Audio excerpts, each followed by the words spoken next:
Thank you so much for joining us. I'm Malika Andrews, joined by Zach Lowe, Richard Jefferson, and Chiney Agumake. All very important people in their own right. At least they're important to me. We've got so much to get to, but we have a more important person than you. Oh, we do? Oh, yes. Oh, yes, Yeah. by far. Fair. Yeah, right. See, like, I wasn't even trying to throw shade, although I could use a little bit. Yeah, It's hot out total here in shade. the double-breasted suit. But I had a chance to sit down with Steph Curry himself. We covered all things finals, his journey to get here, and more. So let's start there. Check out our conversation.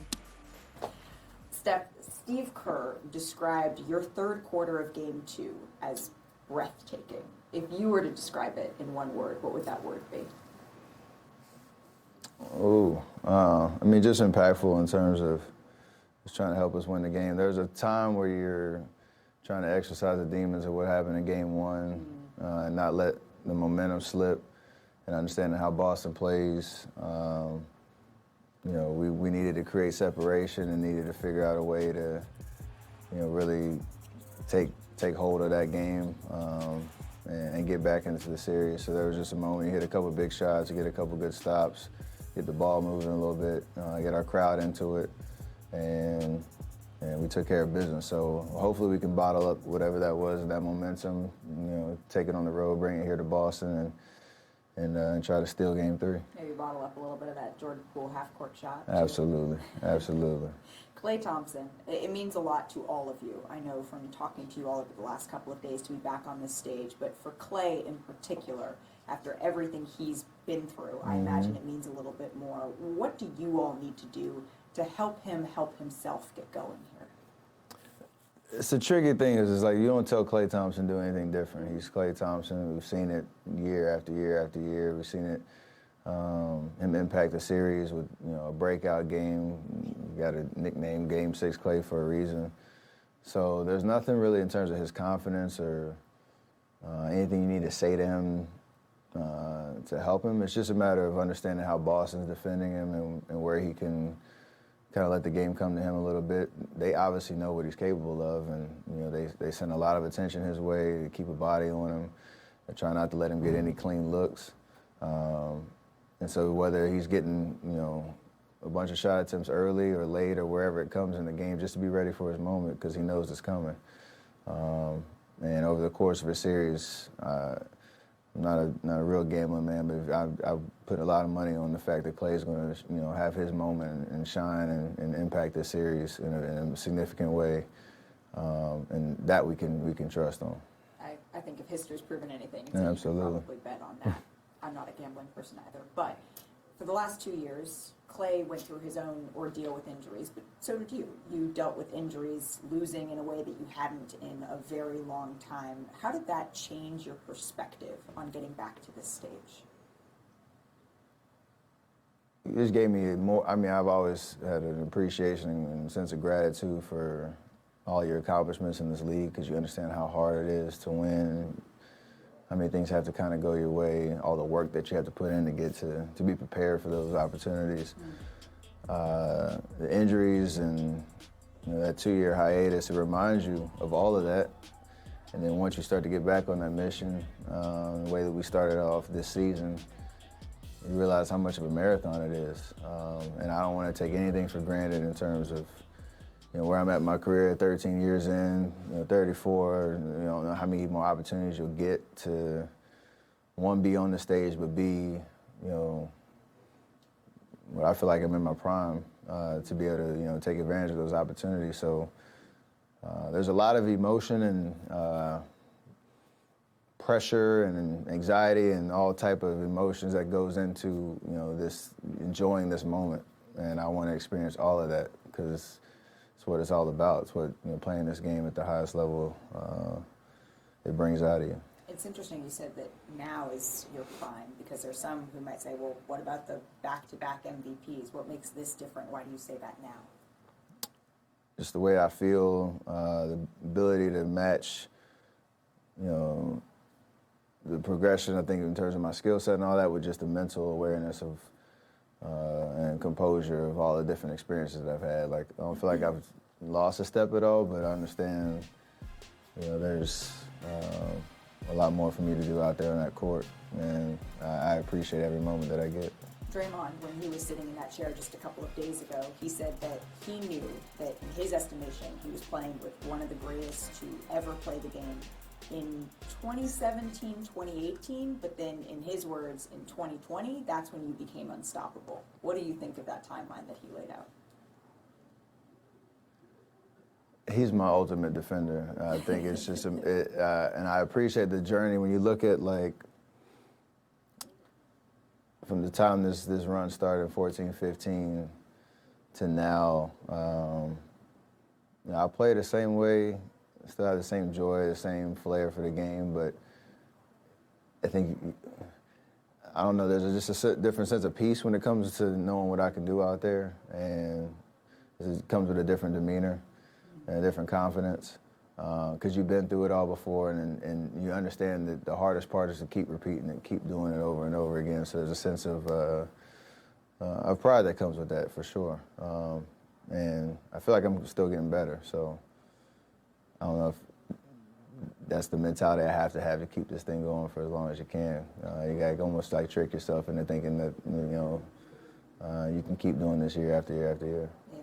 I know the goal is bigger. The goal is another title. Mm-hmm. But we saw your face, the jokes, when you won the Western Conference Finals MVP. What would it mean to you to win Finals MVP? I mean, it would mean everything, because obviously pretty much means you're winning the series. Yeah, except and for like, very few times. I know. And you think about like when Andre won, when KD won his two, there's just so much joy in that moment. No matter who wins it, there's so much joy in that moment. You want to be able to experience it. And I think the context of every series changes in terms of like what it's going to take to actually win. And I think for us to win this championship, get 3 more wins, and hold that Larry O'Brien trophy, like I'm going to have to keep playing the way that I am and hold myself to that standard. Like you said, that smaller trophy isn't the motivation at all. But you know what comes with winning the big one and what it takes to do that. So I'm focused on that. The fact that I have another opportunity and we have another opportunity to be here on this stage after the conversations over the last 2 to 3 years, that says a lot in and of itself anyway. So I'm excited about it. Well, speaking of those last conversations, the last 2 to 3 years, it's rare in this era, Steph, for a player to play his entire career with one franchise. Mm-hmm. And you chose to re-sign with Golden State when you could have waited. You could have seen the way that it shook out this year. You could have chilled, seen how Klay came back, how others came back, how you came back, if you could have gotten to this place again, but you didn't. Why? It's the faith in what we've built. There's a confidence in our culture, and that's kind of the taboo word, but it's like everything that we've done and built and the way that we do things, I feel like my fingerprints all over that, Draymond, Klay, Andre. So to know that we had an immediate shot to kind of redefine what Warrior basketball was, who knew what this year was going to look like, but to now be back in the finals and truly look, not too soon, but look ahead and think, next 2-3 years, who says we can't be back on this stage? So I just had so much confidence in the ability to do that and to sign up for the opportunity to kind of defy the odds and create a new understanding of what my place in Warrior history is. And now we're here. I mean, it kind of could be the ultimate place if, essentially, you've signed for your entire career to be here. I said my prom, I'm 34. See how many years I can push it, but yeah, that sounds about right. Before I let you go, we've seen an uptick over the last couple of days in NBA players and teams bringing awareness to Brittany Griner's wrongful detainment in Russia. And a sentiment that we've heard over the course of this, fairly or unfairly, is that if this were LeBron, if this were you, the situation wouldn't be continuing to the degree that it is now. What do you think of that? I mean, there's something to that. I think it's obviously, from the time you heard about the story kind of unfolding and understand what she was going through and where she was at and the helplessness almost of like, what do you do to help get her home safely and quickly? and now we're over 110 days, I think, around there that she's been, wrongfully detained. So it is an unfortunate situation, and it's a tragedy in terms of, she needs to be home. She needs to be safe. She needs to be with her family. She needs to be,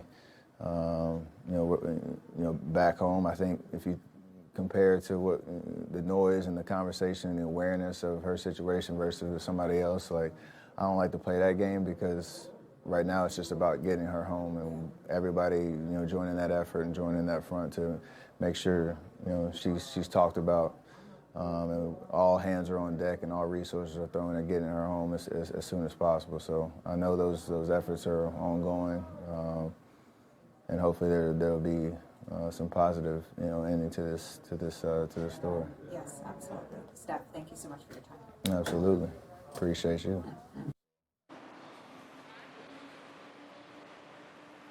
So a whole lot of interesting things that Steph Curry said in that conversation, but one of them was that he feels like he is still in his prime. That's despite in 2015 and 2016 being when he was the back-to-back MVP. That was several years ago. Richard, do you agree with Steph?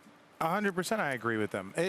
You can win the MVP because you had a great year and your team played outstanding. You don't win 73 games off one singular individual performance. That was an outstanding team performance.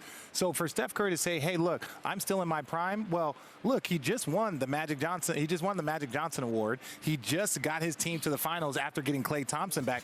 Is there any indication that we see that he's not in his prime? I haven't seen anything. Absolutely. Yeah. They're 1-1 in the finals against a great team that's built in a lab to defend the Warriors. Jordan Poole's had one good quarter. Klay Thompson's had two bad games. Wiggins up and down. Draymond up and down. Everybody up and down. Gary Payton played only one game.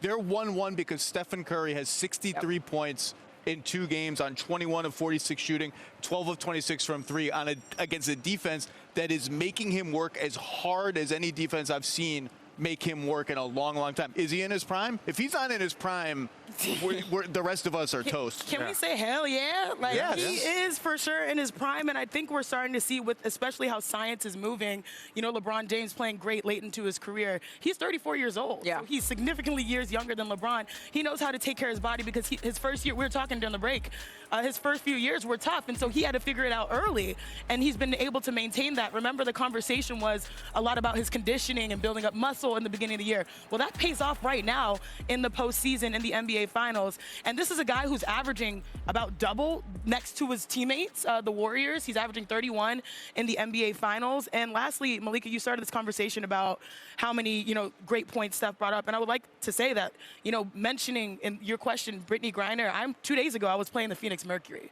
And the fact that, the NBA and the WNBA, so many players are aware of what is actually bigger and, lending their voices to that conversation, to me, that just was a nice moment that Steph said, hey, as much as we're playing, in the NBA Finals, this is a priority for us to bring her home. We want her home. So overall, this is the quintessential leader that you can see. Like, that's why didn't Adam Silver, as you mentioned, say, hey, like, it's great when the Warriors are in the NBA Finals, and this is the reason why. Steph is showing you that he's in his prime. He's a voice, and he's really mature throughout this experience. It was interesting to sit down with him, because that's kind of what I got from him too, is that not only has he continued to mature and change and improve as a basketball player, which should be scary for the rest of the league, including the fact that, one of the last questions I also asked him was, it's rare these days for one player, especially a star of his caliber, to play his entire career with one franchise. And so to see the steps that Steph has made with this franchise has been fascinating. I believe that primes are being extended. Steph Curry is still in his. One thing I know for sure, Richard Jefferson is not still. He's not a I'm not either. No. It's okay. No, I think you're 42. still- Way to go out on the limb there, Malika. Thanks.